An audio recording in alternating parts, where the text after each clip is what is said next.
This is the third unit, conveyance and distribution of water. या लेक्चरमध्ये आपण बघणार आहोत पाईप आणि त्याचे प्रकार. आता यामध्ये तुम्हाला जो काही फर्स्ट टर्म आहे हा थर्ड युनिट आहे आणि ह्या युनिटचं जे काही नाव आहे conveyance and distribution of water. Conveyance म्हणजे काय? वॉटर काय करायचं असतं? कॅरी करायचं असतं from one place to another place. म्हणजेच carrying water from the source. At source intake structures constructed. जो काही सोर्स आहे त्या सोर्सपासून आपलं काय करायचं? वॉटर कॅरीड करायचं असतं.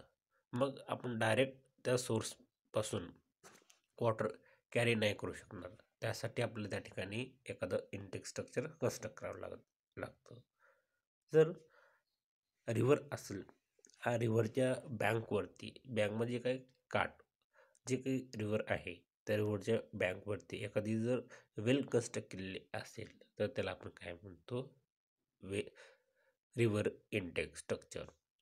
जर एखादं कॅनल असेल आणि कॅनलच्या बँकवरती जर आपण एखादी वेल कन्स्ट्रक्ट केलेली असेल त्याला काय म्हणतो? कॅनल इंटेक असं म्हणतो. आणि त्या ठिकाणी लेक असेल, त्या लेकच्या बँकवरती किंवा लेकमध्ये एखादं वेल कन्स्ट्रक्ट केलेली असेल तर त्याला आपण काय म्हणतो? लेक इंटेक स्ट्रक्चर. मग अशा प्रकारचे स्ट्रक्चर त्या सोर्सच्या ठिकाणी कन्स्ट्रक्ट केले जातात. मग जी काही कन्व्हेयन्स आहे वॉटरचं, तो काय असतं? आपल्याला कॅरिंग करायचं असतं water from the source at that intake structures are constructed near the source.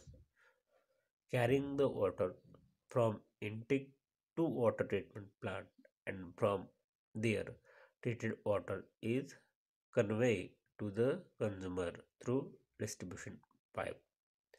आता जो काही वॉटर आहे आपण सुरुवातीला काय करतो? जे काही ह्या कन्व्हेयन्स ऑफ वॉटरमध्ये आपलं काय एक्सप्लेन करायचं आहे नेमकं? जे काही पाणी आहे आपण कुठून घेतो पाणी? तर सोर्स. तर त्या सोर्सच्या ठिकाणी काय कन्स्ट्रक्ट केलेलं असतं? Intake structure. मग जे काही इंटेक स्ट्रक्चर कन्स्ट्रक्ट केले आहे सोर्सच्या ठिकाणी त्याच्यामधून पाणी आपण कुठं कॅरी करतो? तर वॉटर ट्रीटमेंट प्लांटमध्ये कॅरी करतो. जो काही पाईप आहे त्या पाईपच्या सहाय्यानं जे काही वॉटर आहे ते वॉटर काय करतो? आपण कॅरी करतो. कुठून करतो? सोर्सपासून, म्हणजे इंटेक स्ट्रक्चर पासून ते वॉटर ट्रीटमेंट प्लांट. आता वॉटर ट्रीटमेंट प्लांटमध्ये पाणी ट्रीट झाल्यानंतर ते आपण काय करतो? परत ते पाणी कॅरीड आउट करतो, कन्वे करतो, वाहून नेतो. जे काही डिफरंट डिस्ट्रीब्युशन पाईप्स तिथे प्लेस केले आहेत त्या पाईपच्या थ्रू आपण काय करतो? हे पाणी डिस्ट्रीब्यूट करून टाकतो आणि ते पाणी शेवटी कुठं पोचतं? जे काही कन्झ्युमर आहेत तर त्या कन्झ्युमरपर्यंत पाणी घेऊन येतं. कन्झ्युमर म्हणजे काय? जे काही रेसिडेन्शियल पीपल आहेत, जे काही राहणारे व्यक्ती आहेत गावामध्ये त्यांच्यापर्यंत पाणी काय करायचं असतं? घेऊन जायचं असतं. त्यांच्या टॅपपर्यंत जे काही ओन टॅप असेल म्हणजे स्वतःचा नळ असतो पाण्याचा तिथपर्यंत ते पाणी काय करायचं असतं? आपल्याला घेऊन जायचं असतं. तर हे एक्सप्लेनेशन आपलं कन्व्हेयन्स ऑफ वॉटरमध्ये आलं पाहिजे. तर काय केलं होतं आपण सुरुवातीला? जे काही वॉटर आहे कुठून घेतलं होतं? सोर्स. आणि त्या सोर्सच्या ठिकाणी काय कन्स्ट्रक्ट केलं होतं? Intake structure. मग जे काही वॉटर आहे आपण काय केलं? कन्वे केलं from intake to water treatment plant. मग इंटेक टू वॉटर ट्रीटमेंट प्लांटपर्यंत आपण वॉटर कॅरी केलं. मग तिथून आपलं काय करायचं? वॉटर ट्रीटमेंट प्लांटपासून आपल्याला ते वॉटर कन्वे करायचं असतं कन्झ्युमर एंडपर्यंत. जे काही कन्झ्युमर एंड म्हणजे काय? एखादं घर असेल तर ते काय? कन्झ्युमरचं एंड आहे, तिथपर्यंत आपलं पाणी काय करायचं असतं? घेऊन जायचं असतं. मग हे पाणी कशासाठी घेऊन जाऊ शकतो? तर डिस्ट्रीब्युशन पाईपद्वारे. तर हे आहे आपलं explanation of conveyance of water. हा नेक्स्ट जो काही पॉईंट आहे तो पॉईंट आहे तुमचा पाईप. आता जे काही पाईप आहे नेमकं पाईप म्हणजे नेमकं काय? तर पाईप हा काय? तुमचं एक कंड्यूट आहे जे की सर्क्युलर असतो. जे काही डायमेन्शन असतं जनरली त्या पाईपचं डायमेन्शन कसं असतं? सर्क्युलर डायमेन्शन असतं. तर ह्याला आपण काय म्हणलं, कंड्यूट म्हणलं. तर ह्याच्यामधून आपण काय करतो, जे काही वॉटर फ्लो आहे अंडर प्रेशर ते काय करतो आपण कॅरी करतो. तर हे काय आपलं conduit through which water flow under pressure is non as pipe. ह्याच्यामधून आपण जे काही वॉटर आहे तर ह्याच्यामधून आपण काय करतो कॅरी करतो. तर हे काय कंड्यूट आहे. ह्याला जे काही पाईप आहे त्या पाईपचं सिनॉनिम्स किंवा अदर नेम्स जे काय तुमचं कंड्यूट म्हणलं जातं. तर हे काय कंड्यूट स्पेलिंग CONDUIT. हे काय कंड्यूट आहे. तर ह्या कंड्यूटमधून वॉटर काय केलं जातं कॅरी केलं जातं. आणि जे काही पाणी ह्याच्यामधून कॅरी केलेलं ते कसं असतं अंडर प्रेशर असतं. मॅक्झिमम त्याला फोर्स असतो. कारण फोर्स का असतो तर आपण दुसऱ्या बाजूला पंप इन्स्टॉल केलेला असतो. पंप काय करतो तो पाणी पुश करतो. ते पुश केल्यामुळे हे वॉटर काय होतं under pressure pipe through move होतं. म्हणून जे काही वॉटर असणार आहे ते टोटल वॉटर पाईपच्या मधून रन होते वेळेस कसं असणार आहे अंडर प्रेशर होणार आहे, कॅरी होणार आहे किंवा फ्लो होणार आहे. म्हणून अशा जे काही कंड्यूट आहे कंड्यूटला काय म्हणलं जातं पाईप म्हणलं जातं. तर जे काही पाईप आहे मग जे काही पाईपचं सिलेक्शन कशावर डिपेंड आहे, मग जे काही याच्यावर डिफरंट फॅक्टर्स आहेत. जे काही पाईपचं आपल्याला सिलेक्शन करायचं कुठले कुठले फॅक्टर्स ह्या पाईपवरती अफेक्ट करतात. जे काही पाईपिंग मटेरियल आहे त्याच्यावरती कोणते कोणते फॅक्टर अफेक्ट करतात. तर ते आपले आहे कॅरिंग कॅपॅसिटी ऑफ पाईप. आता जर आपल्याला हाय वॉटर कॅरी करायचं असेल तर त्या ठिकाणी आपण स्टील पाईप RCC पाईप काय करतो त्या ठिकाणी युटिलाइज करतो. त्या ठिकाणी आपला जर एकदम लो प्रेशरचं वॉटर किंवा low quantity of water carry करायचं असेल तर त्या ठिकाणी आपण काय करतो ऑस्बेस्टॉस पाईप त्या ठिकाणी युटिलाइज करू शकतो.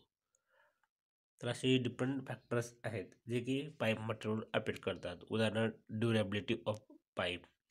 जर अस्बेस्टॉस पाईप असेल त्याची जी लाईफ स्पॅन असतो म्हणजे ती मर्यादा आयुष्य मर्यादा ते काय असते कमी असते.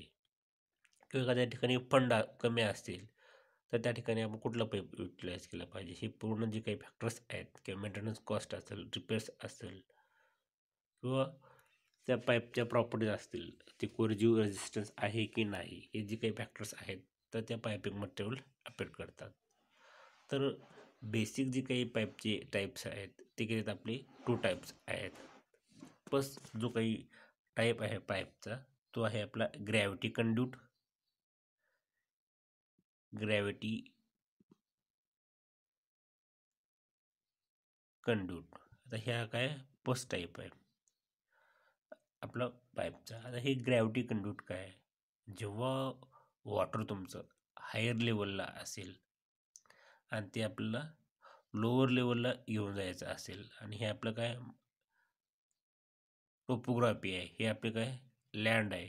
इकडं कसं हे एकदम स्टीप पोर्शन आहे माउंटेन असल्यासारखं किंवा टेकडे असल्यासारखं आणि इथं कसं आहे स्लोप आहे. मग इथं घर असेल होम आणि इथं सोर्स असेल तर आपल्या ह्या सोर्सपासून ह्या हाऊसपर्यंत किंवा होमपर्यंत आपला वॉटर घेऊन जायचे. तर या केसमध्ये आपण पाईप युटिलाइज नाही करणार तर या ठिकाणी काय करणार ॲक्वाडक्ट किंवा टर्नेल किंवा ग्रॅव्हिटीच्या साहाय्याने हे वॉटर आपण higher level to lower level आणू शकतो. तर ह्याला काय म्हणलं ग्रॅव्हिटी कंड्यूट. इथं मग ग्रॅव्हिटी कंट्रोल कोणती झाली तुमचे ॲक्वाडक्ट झालं किंवा टनेल किंवा तुमचं कॅनल हे काय आहे तुमचे एक्झाम्पल्स ऑफ ग्रॅव्हिटी कंट्रोल.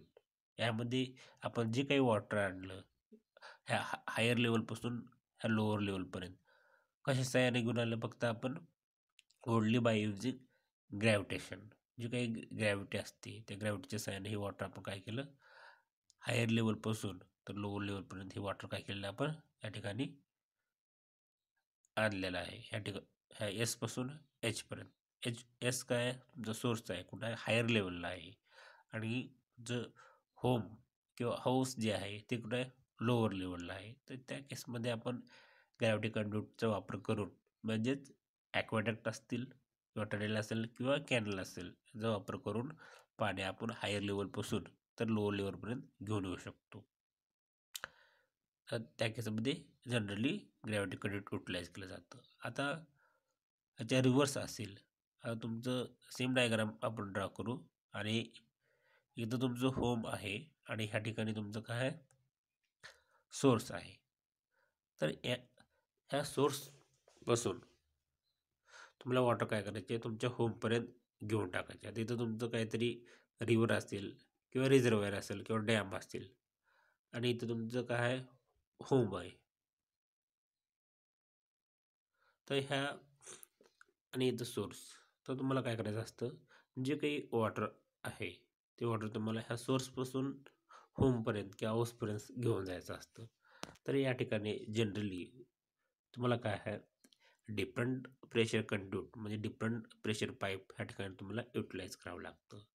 मग उदाहरणार्थ जे काही मग अशा प्रकारचं का इथे युटिलाइज करावं लागेल, कारण तुमचा जो काही सोर्स आहे लोअर लेवलला आहे, होम कुठं आहे, हायर लेवलला आहे. मग अशा केसमध्ये आपण ग्रॅव्हिटी कंड्यूट नाही यूज करू शकणार. म्हणजेच तुमचं ॲक्वेडक्ट असेल, टनेल असेल किंवा कॅनल असेल, यापैकी या तिन्हीपैकी कोणतेही ग्रॅव्हिटी कंड्यूट या ठिकाणी आपण युटिलाइज करू शकणार नाही. कारण आपला वॉटर जे काही घेऊन जायचे इथं, तर ते हायर लेवलला घेऊन जायचे आहे. म्हणून या ठिकाणी आपण ग्रॅव्हिटी कंड्यूट कन्स्ट्रक्ट करू शकणार नाही किंवा एस्टॅब्लिश करू शकणार नाही. मग या ठिकाणी आपण काय करू शकतो, प्रेशर कंड्यूट प्लेस करू शकतो. म्हणजे प्रेशर कंड्यूट या ठिकाणी आपण युटिलाइज करू शकतो. मग याचे एक्झाम्पल्स कोणते कोणते आहेत प्रेशर कंड्यूटचे, तर ते आपले एक्झाम्पल्स आहेत. तुमचं आस्बेस्टॉस पाईप असेल किंवा तुमचं कास्ट आयर्न पाईप असेल, स्टील पाईप आहे, गॅल्वनाइज आयर्न पाईप असेल, कॉपर पाईप असेल, प्लास्टिक पाईप्स असतील किंवा अस्बेस्टॉस सिमेंट पाईप असेल किंवा पॉलिप्रोपिलीन पाईप असेल किंवा रॉट आयर्न पाईप असेल, लीड पाईप असेल, वुडन पाईप असेल, हे काय आहेत एक्झाम्पल्स ऑफ प्रेशर कंट्रोल. हे जे काही टाईप्स आहेत, हे पूर्ण टाईप्स कसे आहेत म्हणजे प्रेशर कंट्रोलचे एक्झाम्पल्स आहेत. प्रेशर कंड्यूट चे एक्झाम्पल्स आहेत. हे पूर्ण जे काही टाईप्स आहेत, तर हे काय तुमचे प्रेशर कंड्यूटचे टाईप्स आहेत. तर आपण वन डिटेलमध्ये बघू.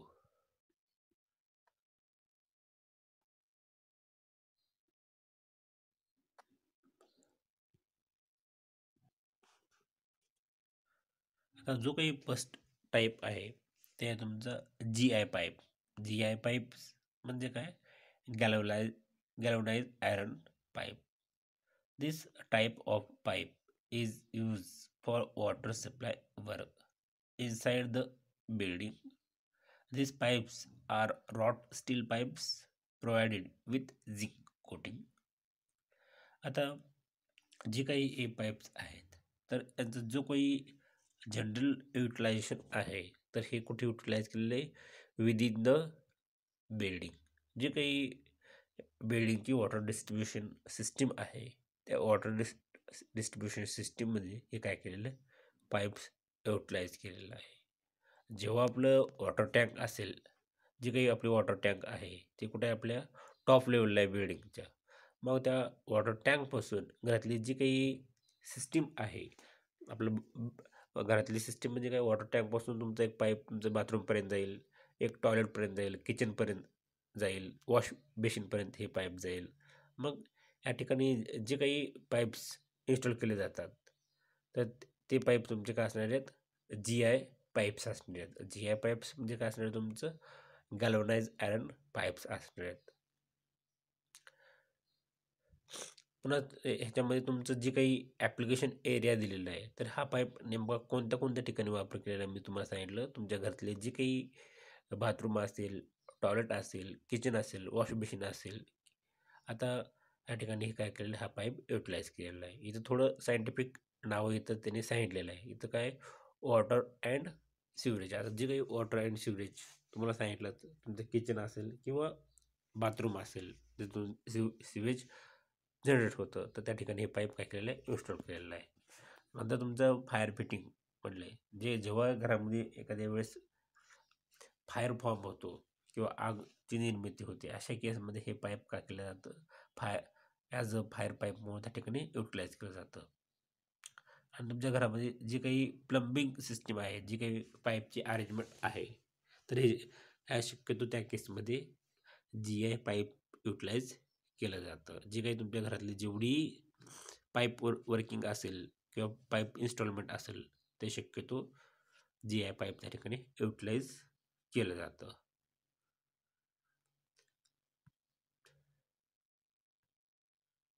आता next advantages of GI pipes. GI पाईपचं जी काही ॲडव्हान्टेज आहे, तर त्याचं जी काही कॉस्ट आहे, तर त्याची कॉस्ट कशी आहे, लो कॉस्ट आहे.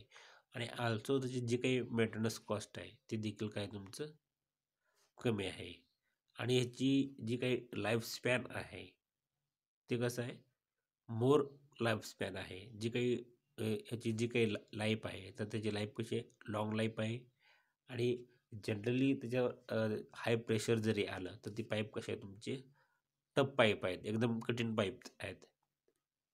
आणि हे अशा प्रकारचे जे काही पाईप्स आहेत, तर ते काय करतात, प्रिव्हेंट द कोरोजन, म्हणजे जी काही रस्ट आहे त्याच्या पाईपवरती, जी काही रेड कलर फॉर्म होतो, तो काय होतो या ठिकाणी प्रिव्हेंट करतो, त्या ठिकाणी तयार होत नाहीत.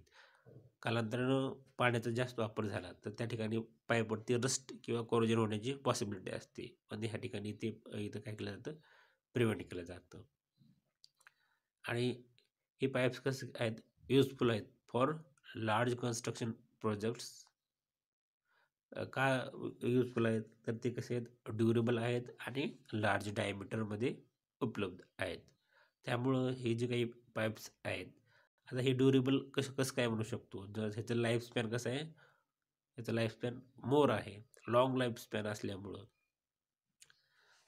हे पाईप्स जनरली जे काही लार्ज कन्स्ट्रक्शन प्रोजेक्ट्स आहेत, त्यामध्ये हे काय केलं जातं, युटिलाइज केलं जातं. आणि जे काही डायमंड्स आहेत, ते रेंज कशी आहे, small diameter to large diameter मध्ये ते अवेलेबल आहेत. त्याच्यामुळं हे अशा टाईपचे जे पाईप्स आहेत, जनरली लार्ज कन्स्ट्रक्शन प्रोजेक्टमध्ये युटिलाइज केलं जातं.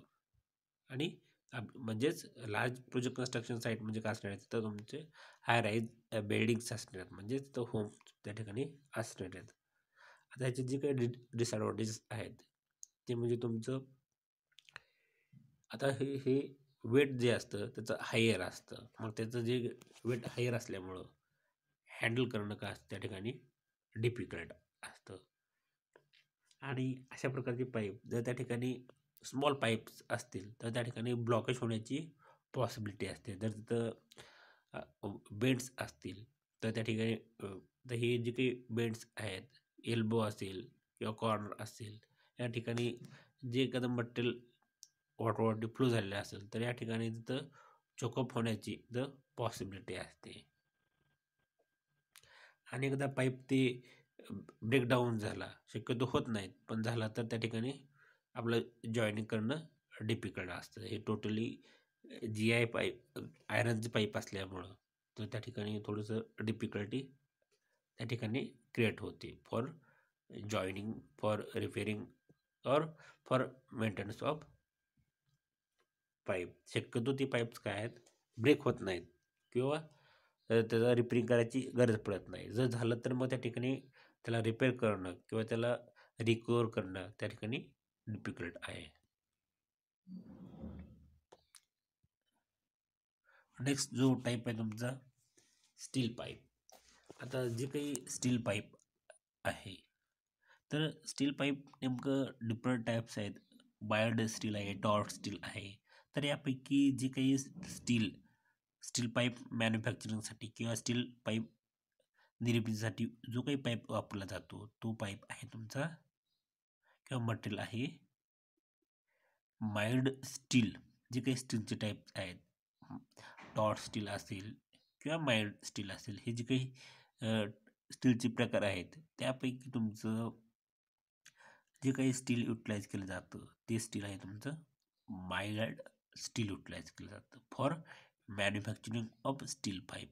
तुम्हाला स्टील पाईपची जर निर्मिती करायची असेल तर तुमचे जे काही टाईप्स आहेत, माइल्ड स्टील असेल किंवा टॉर्च स्टील असेल, तर ह्या दोन्हीपैकी तुमचं माइल्ड स्टील स्टील पाईप मॅन्युफॅक्चरिंगसाठी युटिलाइज केलं जातं. Steel pipes are generally use for pipes having diameter greater than 1200 mm. आता जी काही स्टील पाईप्स आहेत जनरली कधी युटिलाइज केलं जातं, 1.2 मीटर म्हणजेच 1200 mm पेक्षा डायमीटर ग्रेटर असेल तर त्या केसमध्ये शक्यतो तुमचं स्टील पाईप युटिलाइज केलं जातं.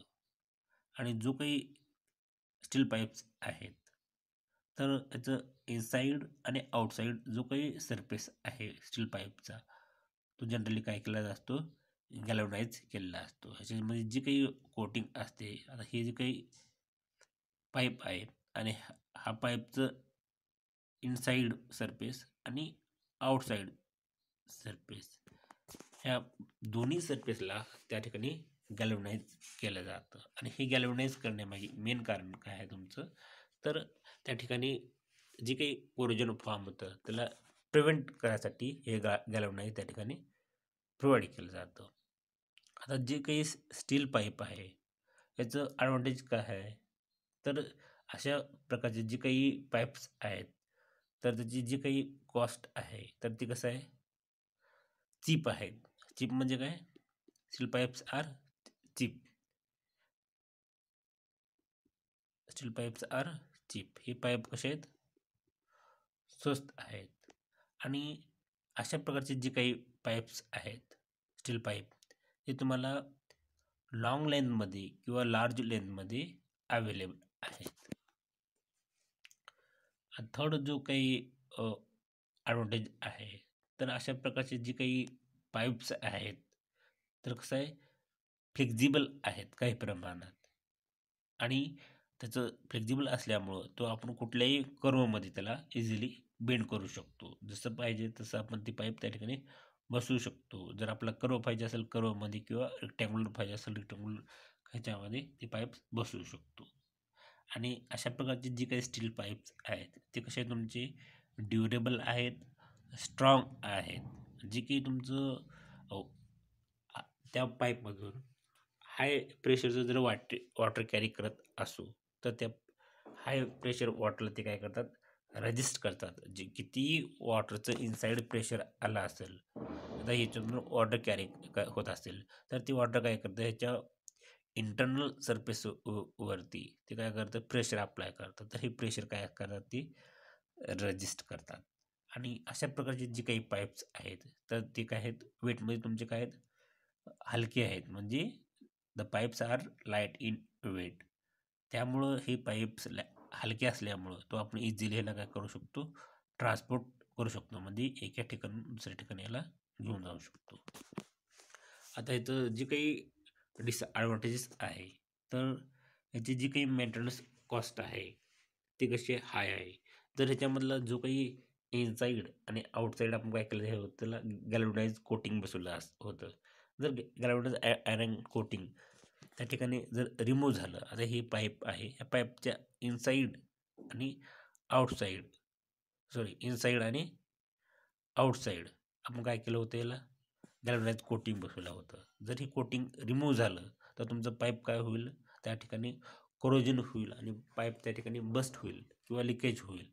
मग त्या ठिकाणी तुमचे मेंटेनन्स कॉस्ट काय होते, इन्क्रीज होते. म्हणजेच maintenance cost of steel pipe is high.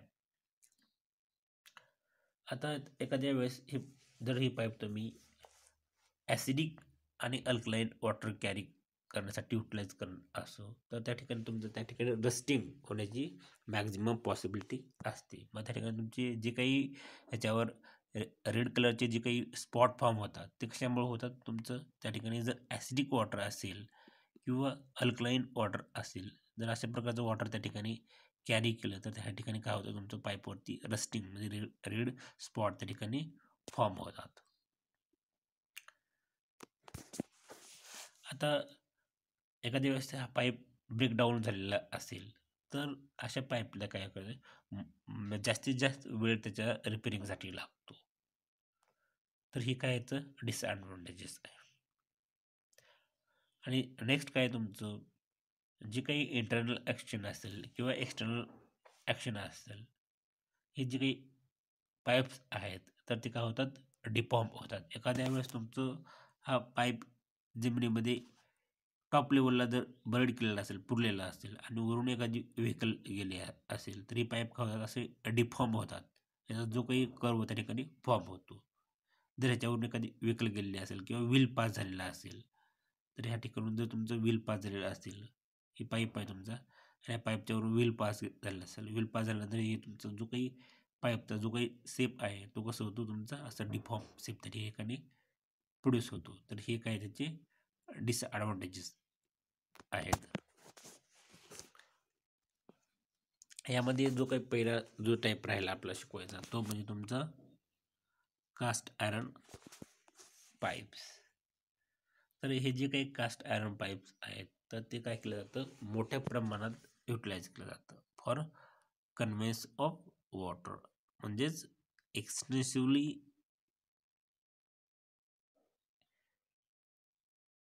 Utilise केलं जातं फॉर कन्व्हेन्स ऑफ वॉटर. आणि हे जे काही साईज डायमीटर उपलब्ध आहे तर ते आपल्याला जवळपास काही वेळेस 1200 ते याच्यापेक्षा लार्ज डायमीटरमध्ये हे पाईप्स काय आहेत उपलब्ध आहेत. तर आपल्याला हे बेसिक गोष्ट याच्यामध्ये समजली पाहिजे. जे काही कास्ट आयरन पाईप्स आहेत तर हे काय केलं जातं, मोठ्या प्रमाणात तुम्हाला जर वॉटर कॅरी करायचं असेल, म्हणजे जास्त पाईपचा जो काही वापर होत असेल तर तो कोणत्या पाईपचा वापर होतो, तो म्हणजे कास्ट आयरन पाईपचा या ठिकाणी वापर होतो फॉर कन्व्हेन्स ऑफ वॉटर. आणि हे जे काही पाईप्स डायमीटर अवेलेबल आहेत तर ते जनरली तुम्हाला शक्यतो 1200 पर्यंत आहेत, पण काही केसमध्ये हे जे काही डायमीटर आहे याच्यापेक्षा देखील ग्रेटर डायमीटर कास्ट आयरनची पाईपचे अवेलेबल आहेत. तर हे तर इतकंच एक्सप्लेनेशन आहे कास्ट आयरन पाईप. तर का पहिलं एक्सप्लेनेशन काय आहे तुमचं, मोठ्या प्रमाणात जो काही कोणता पाईप वापरला गेला असेल तर तो म्हणजे तुमचं cast iron pipe. Cast iron pipes are extensively used for the conveyance of water. They are available in sizes up to diameter about 1200 mm or more. तर नेक्स्ट काय याचे advantage and disadvantages of cast iron pipe. तर याची जी काही cost आहे तर neither low nor मोर, म्हणजेच याची जी काही कॉस्ट आहे हे कमी पण नाही आणि जास्त पण याची कॉस्ट नाही. तर याची जी काही कॉस्ट आहे तर ही कशी आहे, मीडियम आहे. म्हणजेच ह्या मीडियमला आपण जो काही वर्ड वापरतो तो ह्याची कॉस्ट कसं आहे, मॉडरेट कॉस्ट आहे. ह्याची जी काही कॉस्ट आहे ती कॉस्ट कसं आहे, याची मॉडरेट कॉस्ट आहे. MOD moderate. ह्याची जी काही कॉस्ट आहे ती कशी आहे, मॉडरेट आहे. आणि हे पाईप ह्याला कुठल्याही प्रकारचं कोरोजन होत नाही. जे काही पाईप्स आहेत तर नॉट सब्जेक्टेड टू कोरोजन. आणि ही पाईप कोरोजन होत नसल्यामुळं ह्याचं मग ह्याची ड्युरेबिलिटी कशी असते, जास्त असते. म्हणजेच उलट ही पाईप जो स्ट्रॉंग पण असतो आणि ड्युरेबल असतो. ड्युरेबल का म्हणतो आपण, तर ह्याचं जी काही ह्याला ड्युरेबल म्हणजेच टिकाऊ. टिकाऊ काय म्हणतोय, तर ह्याचं जी काही लाईफस्पॅन असते ते जवळपास तुमचे काय असते, 100 इयर्स ह्याची लाईफस्पॅन ह्याची असते. आणि ही पाईप आपण इझिली जॉईन करू शकतो. 2 पाईप असेल तर ती पाईप दोन्ही आपण काय करू शकतो, इथं कपलिंग प्लेस करून इझिली आपण त्या ठिकाणी जॉईन करू शकतो. तर हे घ्यायचे काय advantages of cast iron pipes. यानंतर त्याची जी काही कास्ट आयरन पाईप आहे त्याचे डिसॲडव्हान्टेज काय आहे, तर अशा प्रकारचे पाईप्स आहेत तर हे याचं वारंवार ब्रेकडाऊन होतात. ह्याचं जे काही ब्रेकेज आहे इतर पाईपच्या तुलनेत काय केलं जातं, लवकर तुटतात अशा प्रकारचे पाईप. जर त्या ठिकाणी कुठल्याही प्रकारचं जर हॅमरेज होत नसेल किंवा इम्पॅक्ट होत नसेल तर हे पाईप जवळपास 100 वर्ष त्या ठिकाणी तसेच असू शकतात. पण ह्या पाईपवरती कुठला जर इम्पॅक्ट पडला असेल किंवा त्या ठिकाणी आघात झाला असेल तर हे पाईप काय होतात, ब्रेकेज होतात. म्हणजे breakage of this pipe is किंवा breakage of this pipes are large. इतर पाईपच्या तुलनेत ह्याचं जे काही तुटण्याचं प्रमाण आहे हे पाईप, तर ह्याचं कसं आहे, जास्त आहे. नेक्स्ट पॉईंट आहे, हे पाईप अशा ठिकाणी युटिलाइज केलं जातं ज्या ठिकाणी जे काही प्रेशर आहे तर ते 0.7 न्यूटन पर mm² इतकं प्रेशर ज्या ठिकाणी आहे हे पाईप त्या ठिकाणी काय केलं जातं, युटिलाइज केलं जातं. The pipes are use for pressure greater than 0.7 newton per mm². Next जे काय आहे ह्याची कॅरिंग कॅपॅसिटी ह्या पाईपची काय होते, कमी होते. जसं जसं लाईफ स्पॅन तुमचं वाढेल ह्या पाईपचं आयुष्य जो काही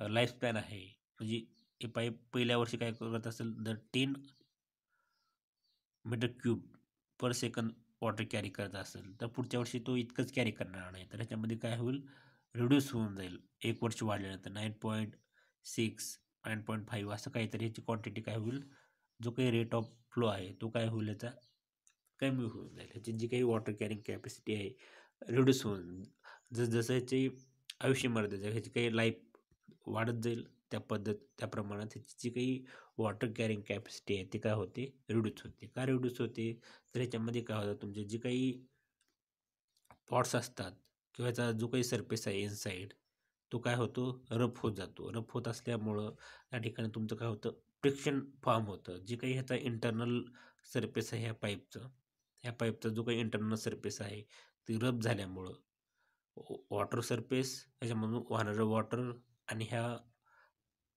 पाईपचं इंटरनल बॉडी कसं झालेली असते, रफ झालेली असते. आणि या पाईपचं ह्या पाण्याचा सरफेस म्हणजे मधून जे काही पाणी वाहतं ते पाणी आणि ह्या पाईप सरफेस या दोघांमध्ये फ्रिक्शन फॉर्म होऊन त्या ठिकाणी काय होतं, हेड लॉस त्या ठिकाणी होतो. म्हणजे पाण्याची त्या ठिकाणी घट होते.